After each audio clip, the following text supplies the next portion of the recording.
अस्सलाम वालेकुम। ये हमारा दूसरा लेक्चर है जो कि एवोल्यूशन ऑफ स्ट्रेटेजिक थॉट पे है। पेज नंबर 15 से शुरू होगा और रीडिंग्स आप लोगों के पास है। सबसे पहले हम इसको शुरू करेंगे।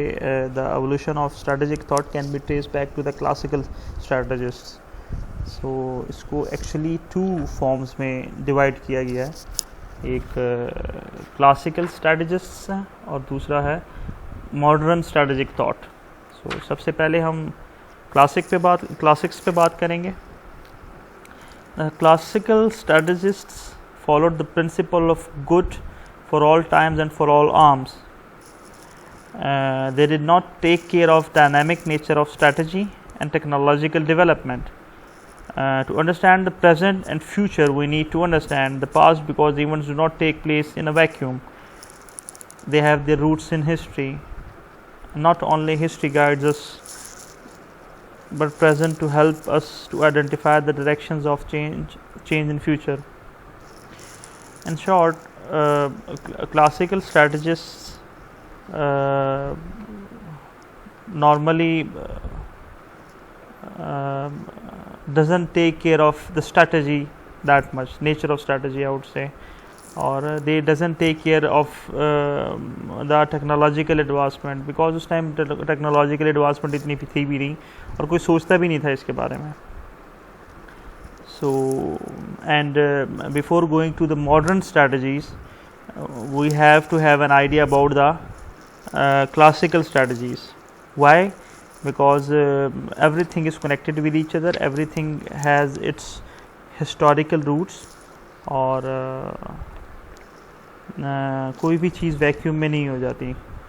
So if we'll study this classical strategies, obviously we would be able to understand the modern strategies. और classical strategies में जो मेन 2 इसके वो थे, बल्कि क्लासिकल स्ट्रेटजीज़ को पढ़ने से एक तो हमें हिस्टोरिकल बैकग्राउंड की समझ आएगी, प्रेजेंट की भी समझ आएगी और फ्यूचर में क्या कोर्स ऑफ एक्शन होगा उसके बारे में भी हम प्रेडिक्ट कर सकते हैं.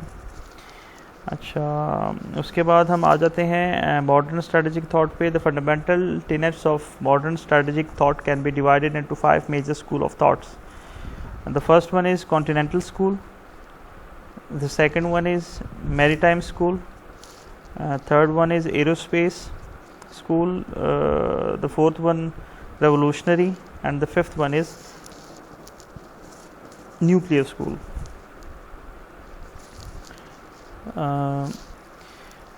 सबसे पहले हम ये कॉन्टिनेंटल स्कूल ऑफ थॉट को डिस्कस करेंगे. इसके जो मेजर प्रोपोनेंट्स हैं वो मैकियावेली, क्लॉज़विट्ज़, सन त्ज़ू, लिटिल हर्ट ये है. और continental school is basically concerned with the ground warfare between armies and has historically been the major instrument of geopolitical, military and strategy. Continental से मुराद है जो कि ट्रूप्स एंगेज होती है लैंड पे, इससे ये मुराद है. और इसके अलावा other military strategies. In short, this is not something related to water, aerospace, revolutionary or nuclear. It's a conventional based war, we can say it. और ये कॉन्टिनेंटल स्कूल जो है वो फर्दर 2 उसमें डिवाइडेड है. जैसा कि पहला है ऑफेंसिव वॉर स्ट्रैटेजीज़ और दूसरा है लिमिटेड और डिफेंसिव वॉर स्ट्रैटेजीज़. ऑफेंसिव में ये है कि मतलब like you go against your enemy with full of your capacity and destroy them fully in order to achieve your aims. और इसको मैं ऐसे एक्सप्लेन करूँगा like the destruction of enemy armies is the ultimate objective of war, and that navies and air force exist primarily to transport troops to the battlefield zone and support them. So in short, offensive war strategy means to achieve your aim fully in order to destroy your enemy. उसके बाद हम बात करेंगे limited और defensive war strategies. Little Herd and Sun Tzu believed in limited and defensive war fear due to the mass killing that took place during their time or before they came. They normally believed in avoiding total warfare, and they used to prefer different tactics and maneuvering in the battlefield. और इसमें limited में, like as we have even discussed in the previous lecture, limited means that you should use limited your limited resources against your enemy, and that should, because if you will go for a full scale, that can escalate to a total war, and it can include surprise attacks, disperse the enemy, targeting the morale of your enemy, psychologically hitting your enemy psychologically. इसी के बारे में सन Tzu कहता है, if you know the enemy, know yourself, know the ground, know the weather, then you would be able to win the war. So offensive war में means कि दोबारा मैं explain कर दूंगा that you go against your enemy in full capacity only to destroy them fully. But कि limited और defensive में यह है कि limited means like for example if your enemy go against you, you should first of all defend yourself, and you should give a limited response only for the sake of your survival. इसके बाद हम बात करेंगे the maritime school of thought. This school is influenced by Alfred Mahan. He was an American naval officer, and he says that maritime theory consists of control of the sea and the exploitation of this control to establish control over the land. Control of the sea will ultimately determine decisions ashore. Controlling sea is a very important thing. Why? Because there are hundreds of thousands of islands in the sea. If you will have the control over those islands, you will have an access to different corner of the words of the world. Sorry, like for example, I would give an example over here.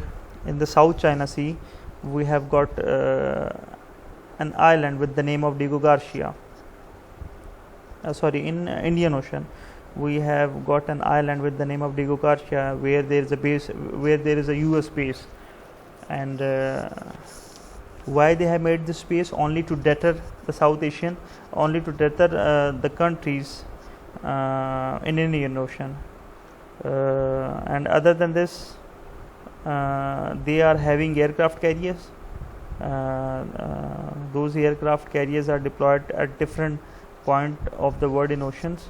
Like for example, when USA was having a standoff with the Iranians, what did they do? They just directed one of their aircraft carrier, and it came near to Iran, and they have deterred Iran with that aircraft carrier.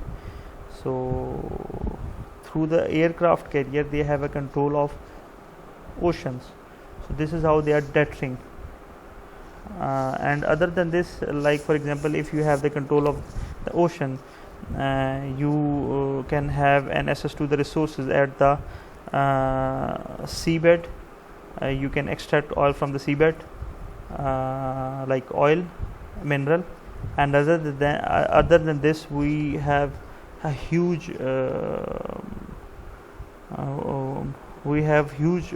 capacity of catching fishes in the ocean. So these are economic activity.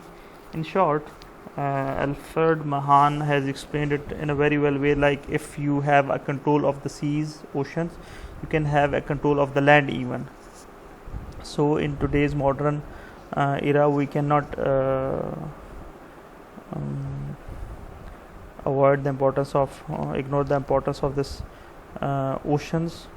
And another example I would give, like America is covered with large bodies of water, and only America is sharing their border with two neighbor countries, Canada and Mexico.